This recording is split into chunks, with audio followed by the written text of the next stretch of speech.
বাড়িতে একটি গাছ থাকলে জিন কখনো প্রবেশ করবে না, বরকত শুধু আসতেই থাকবে। আল্লাহ পাক রব্বুল আলামিন জিন ইনসান সৃষ্টি করেছেন, পাহাড় পর্বত সৃষ্টি করেছেন, লৌহ কলম সৃষ্টি করেছেন। আল্লাহ পাক রব্বুল আলামিন চন্দ্র সূর্য সৃষ্টি করেছেন, লৌহ কলম সকল কিছু আল্লাহ তাআলা নিজ কুদরত দ্বারা সৃষ্টি করেছেন। আল্লাহ তাআলা সৃষ্টি জীবসমূহের মধ্যে থেকে এমন একটি সৃষ্টি রয়েছে, এমন একটি উপকারী গাছ রয়েছে, যে উপকারী গাছ যদি আপনার বাড়িতে থাকে, ঘরের পাশে থাকে, আল্লাহর রহমতে আল্লাহ পাক রব্বুল আলামিন আপনাকে সকল ধরনের শয়তানের অনিষ্ট থেকে, জিন জাতির অনিষ্ট থেকে নিরাপত্তা দান করবেন। সুবহানাল্লাহ। আল্লাহ তাআলা মানুষকে সৃষ্টি করেছেন, ওয়ামা খালাকতুল জিন্না ওয়াল ইনসা ইল্লা লিয়াবুদুন।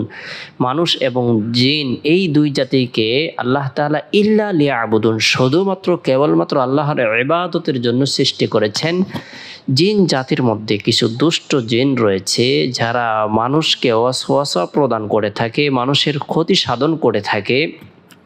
এই ক্ষতিকর জিন থেকে আমরা প্রত্যেকের জন্য নিরাপত্তায় থাকতে পারি, সেই জন্য বিভিন্ন ধরনের পথ পন্থা অবলম্বন করে থাকি, বিভিন্ন ধরনের দোয়া দুরুদ আমরা আমল করে থাকি। আজকে আমরা এমন একটি গাছের কথা বলবো, যে গাছটি আমাদের বাড়ির মধ্যে যদি থাকে, আল্লাহ তাআলা এই গাছের মধ্যে যে গুণাগুণ দিয়েছেন, বিশেষ বরকত প্রদান করেছেন, যে গাছটি বেহেশতের মধ্যেও আমরা পেয়ে যাব। বেহেশতের মধ্যে আল্লাহ তাআলা আমাদেরকে বিভিন্ন ধরনের ফল ফ্রুট খাওয়াবেন, আল্লাহ তাআলা অসংখ্য অগণিত নিয়ামত প্রদান করবেন।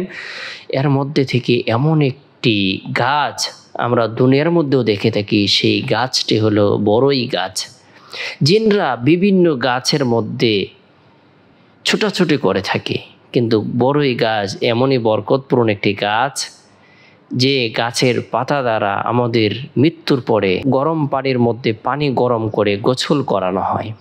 সেই গাছটি যদি আমাদের বাড়ির আশেপাশে থাকে, জিন সেখানে আসতে পারবে না। আল্লাহ তাআলা আপনাকে আমাকে হেফাজত করবেন শয়তানের শত্রুতা থেকে, শয়তানের দুষ্টামি থেকে, শয়তানের অনিষ্ট থেকে নিরাপত্তা দান করবেন। তাই আল্লাহ তাআলার বরকতপূর্ণ নিয়ামতসমূহ অবলোকন করব, বৃক্ষরাজি রোপণ করব। সেই গাছ থেকে যদি পাখি ফল খেয়ে ভক্ষণ করে, সেটা আপনার আমার জন্য সদকার নেকি হবে।